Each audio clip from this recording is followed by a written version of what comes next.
for life ni. These are timeless. Mi kì í rorò àti bùbá sún síwájú. Kò sún síwájú má dọ́dọ̀ mi. Tó bá rí bí hips mi ṣe ra yọ fẹ́rẹ́fẹ́. Tó bá wo báka sí mi, tó bá rí bó ṣe ra rí rógódó lẹ́yìn. Èmi ni mìíràn, àrùn ro àti bùbá tó bá rí orí gbogbo ẹ̀ ní lórí ṣe tó bá rí mi ní kọjá lẹ́gbẹ̀ẹ́ ọkùnrin kan kó má tọ̀ sára báyìí. Ṣé òun fọ́ ni? Ó fẹ́ lọ máa láòdẹ ni. Ẹjọ́ nítorí Ọlọ́run. Ká má bàa jẹ ìyà la máa ṣe ń ṣiṣẹ́. Ẹ̀rí tí mò ń sáré kiri nínú oòrùn. Result ẹ̀ lélẹ̀. Mo ti dúdú fẹ́rẹ́fẹ́ o. Oòrùn yẹn pọ̀. Mo ti dúdú fẹ́rẹ́fẹ́. Women ṣá. Because àwọn ẹlòmíì fẹ́ra àwọn ẹlòmíì ò fẹ́ra. Wọ́n sì ń lọ sílé àwọn obìnrin yẹn. Wọ́n á lọ gbàmọ̀ràn. Because money is not everything. There are some women that they will open doors for you. You don't understand? Why they are with you as a woman, as a wife, or if they are no more with you, they will still open doors for you.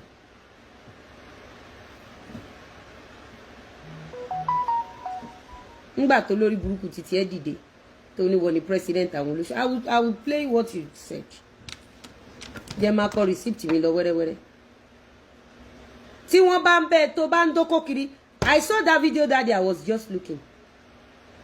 Ó ní kò sí ọmọ mélòó ló bí náà ọmọ mẹ́ta àbọ̀ ọmọ méjì kò sí nǹkan táwọn ọmọ ẹ máa jẹ ó wá lọ bọ̀bọ́ yẹn wá bẹ́ẹ̀ sùn bọ̀bọ́ yẹn ò wá fún ẹ lówó energy tó fi lọ sílé bọ̀bọ́ yẹn ó ṣe package ọjà tó bá jẹ́ ẹ̀kọ́ lásán ló kiri àwọn ọmọ ẹ máa jẹun.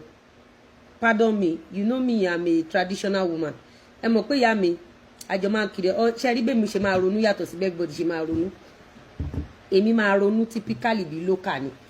Kò sí ní tẹ́fẹ́ fi bomi lójú èmi kiri ọjà dàgbà ni. Èmi kiri ọjà dàgbà. Ṣé o dẹ̀ rí àwa tá a kiri ọjà? Àwa tá a kiri ọjà. Kò sí. Davina, my friend, you dey hear your sister?